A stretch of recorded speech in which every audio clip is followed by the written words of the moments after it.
Creatine before and after, the best way to use creatine for muscle growth in 4 steps. Listen, if you have been taking creatine the wrong way, you are literally watching your money dissolve in water and your gains disappear into thin air.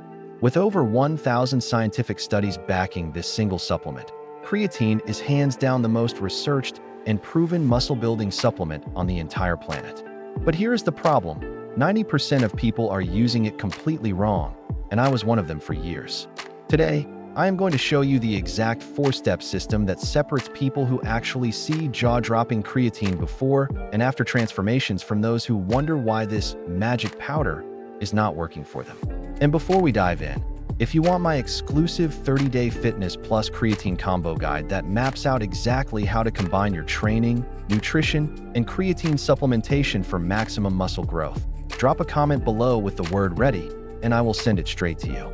Now let us get into step 1. Step 1. Choose the right type of creatine. Walk into any supplement store or scroll through any online retailer, and you will be absolutely bombarded with fancy-sounding creatine variations. Creatine hydrochloride, buffered creatine, creatine ethyl ester, creatine nitrate, liquid creatine, creatine magnesium chelate. The list goes on and on.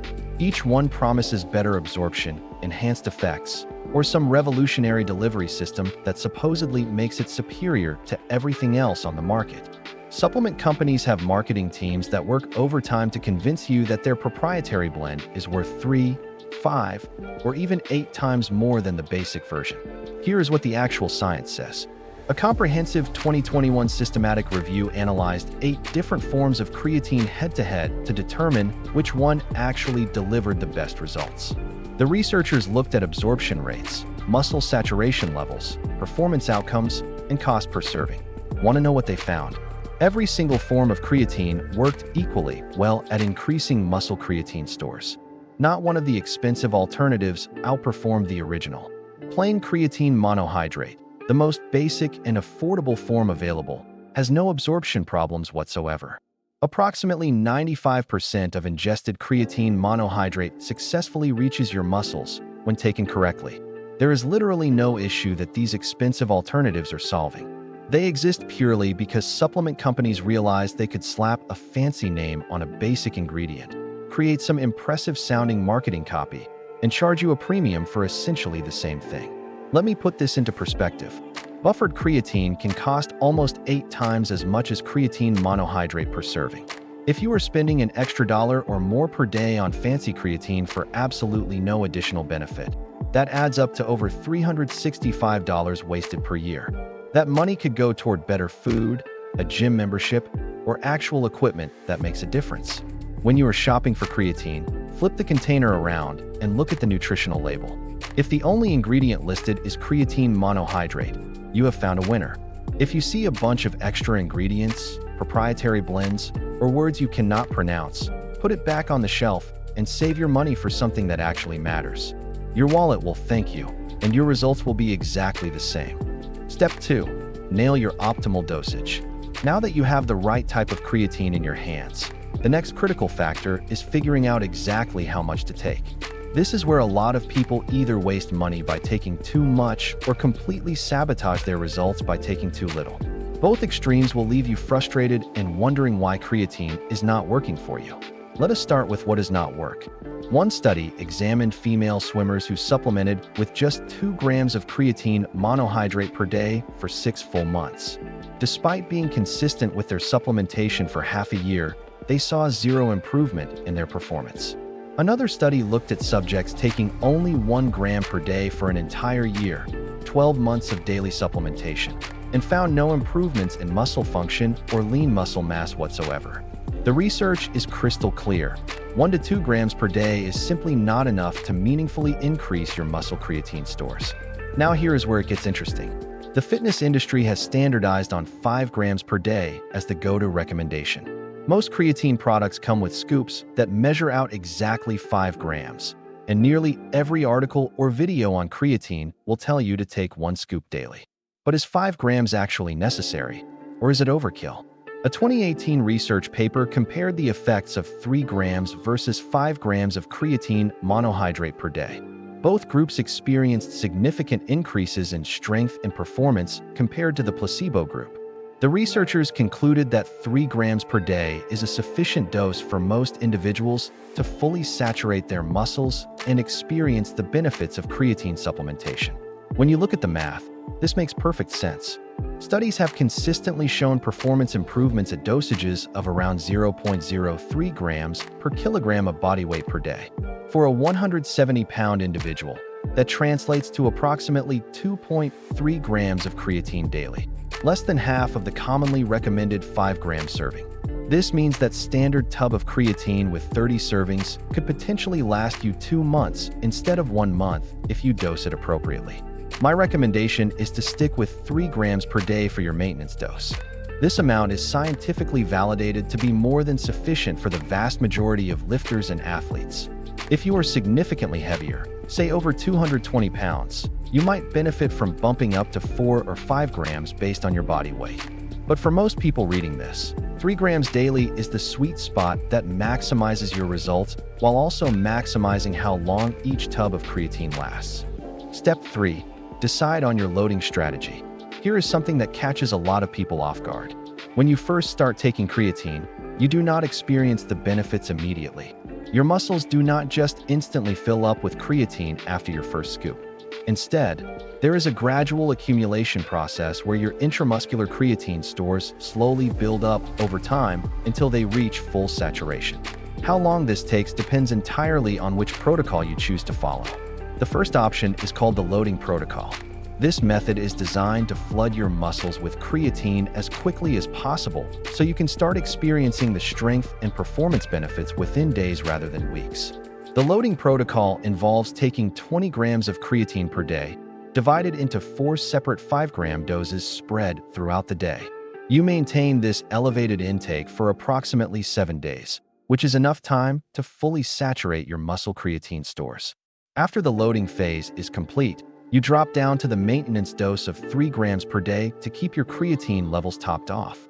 The second option is the non-loading protocol.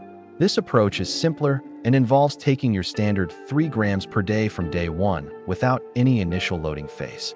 The downside is that your muscle creatine stores will increase much more gradually.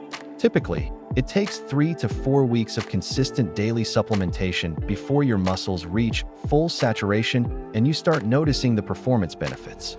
Both protocols ultimately get you to the exact same destination: fully saturated muscles with maximized creatine stores.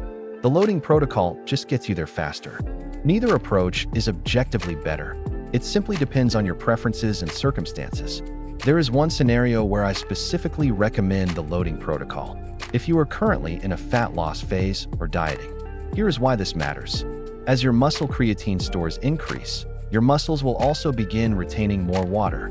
This is completely normal and actually a good thing for muscle function and appearance. However, this water retention will cause your body weight to increase by approximately 2 to 5 pounds, depending on your muscle mass. If you take the slow non-loading approach while dieting, you will experience a gradual, unpredictable rise in body weight over several weeks. This can completely throw off your ability to track fat loss progress because you cannot tell how much of your weight change is from water retention versus actual fat or muscle. With the loading protocol, you get all of that water weight gain out of the way in the first week. Your weight spikes quickly, stabilizes, and then you have a new, accurate baseline to track your fat loss from that point forward. The only potential drawback of loading is that some people experience mild digestive discomfort when taking larger amounts of creatine at once. You can minimize this by splitting your 20 grams into 4 separate doses taken with meals throughout the day rather than trying to consume it all at once. If you still experience issues, the non-loading protocol is a perfectly valid alternative that will give you the same end results. Step 4. Master your timing and avoid critical mistakes. When I first started taking creatine years ago, I was convinced that timing was absolutely everything. I would carefully mix my creatine with grape juice and chug it down exactly 15 minutes before stepping into the gym, believing that this would somehow supercharge my workout. I even remember having what felt like one of the best training sessions of my life after starting this ritual. Spoiler alert, that was 100% the placebo effect working its magic on my brain. Here is the scientific reality. Creatine does not work like caffeine or a pre-workout supplement. There is no immediate acute effect from taking creatine. When you swallow that powder, it does not suddenly flood your muscles with energy for your workout. Instead, creatine works by gradually building up your intramuscular stores over days and weeks of consistent supplementation. Once your muscles are fully saturated, the creatine is already there waiting to be used whenever you need it, regardless of when you took your last dose.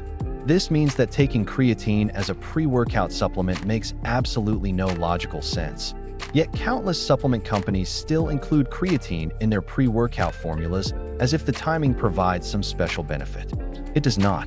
Those companies are simply taking advantage of consumer confusion to sell you a product that would work equally well if you took it at any other time of day.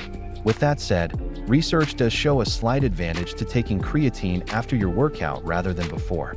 One study found a 1.7% greater increase in lean mass when subjects consumed creatine post-workout compared to pre-workout. While this difference was not statistically significant by strict research standards, it does suggest that taking creatine with your post-workout meal might offer a marginal benefit. There is also some evidence that consuming creatine alongside carbohydrates and protein can enhance creatine uptake into the muscles. The insulin spike from carbohydrates may help shuttle more creatine into muscle cells. However, this effect is primarily relevant during the initial saturation phase and becomes less important once your muscles are fully loaded. So while taking creatine with a post-workout meal containing protein and carbohydrates might provide a small advantage, the most important factor by far is simply taking it consistently every single day. Now here is where things get interesting and slightly controversial. Recent research has raised questions about a potential interference between caffeine and creatine.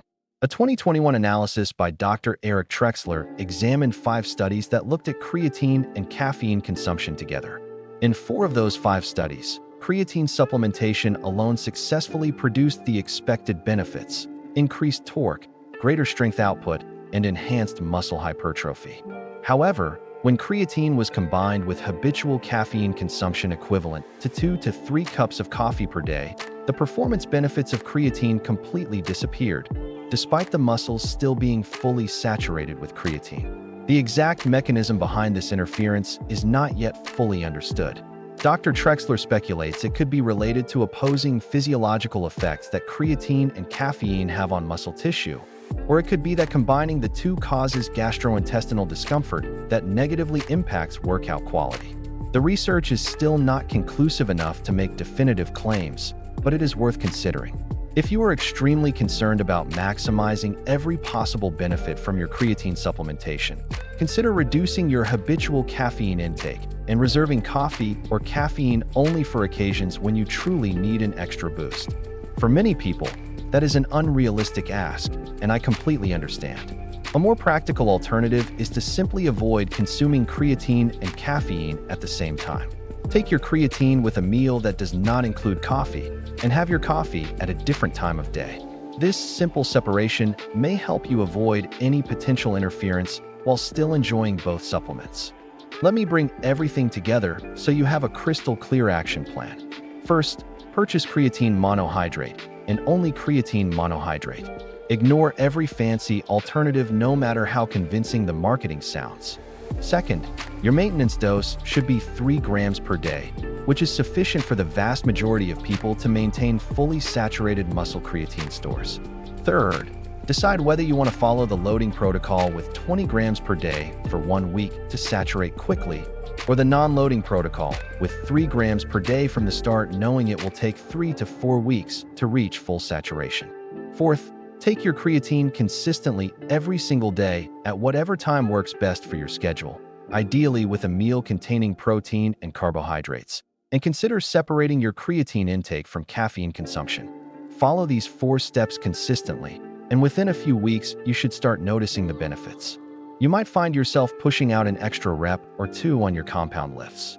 You might notice your muscles looking fuller and more volumized. You might see the numbers on the bar going up faster than before. These are the real creatine before and after results that matter. But remember, creatine is a supplement, meaning it supplements a solid foundation of proper training and nutrition. It is not magic, it is not steroids, and it will not do the work for you.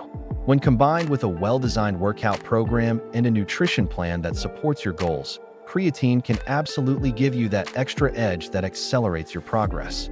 Do not forget, if you want my complete 30-day fitness plus creatine combo guide that shows you exactly how to structure your training and nutrition alongside your creatine supplementation for maximum results, comment "ready" below and I will send it your way.